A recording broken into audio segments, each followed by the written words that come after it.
Ang lampara sa kwarto. May lampara sa kwarto ni Lisa. Pula ang kolor sang lampara. Ginagamit niya ini kun gabi. Nagahatag ini sang puti nga kasanag. Nakabulig ini sa pagbasa. Ginapatay niya ini antes siya magtulog. Maayo ang iya pamatsyag tungod sini. Ang lampara sa kwarto, so a lampara is like a lampshade or a lamp. And then a kwarto is a room, so the lampshade in the room. May lampara sa kwarto ni Lisa, so there is a lampshade or a lamp in Lisa's room.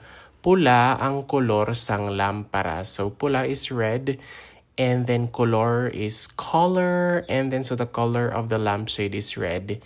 Ginagamit niya ini kun gabi. So gamit is like use, and then gabi is evening, so she uses this in the evening. Nagahatag ini sang puti nga kasanag. Hatag means give, and then puti is white, and then kasanag is like light. So it gives off a white colored light.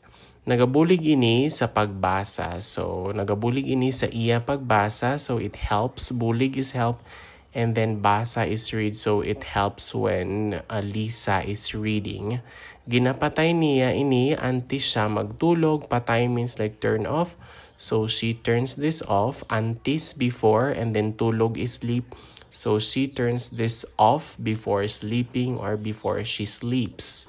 Maayo ang iya pamatsyag tungod sini. Maayo means good, and then iya is his or her, it's gender neutral. And then pamatsyag is like feeling, and then tungod is because of this, sini is this. So she feels good because of this. Ang lampara sa kwarto. May lampara sa kwarto ni Lisa. Pula ang kolor sang lampara. Ginagamit niya ini kun gabi. Nagahatag ini sang puti nga kasanag. Nagabulig ini sa iya pagbasa. Ginapatay niya ini antes magtulog. Maayo ang iya pamatsyag tungod sini.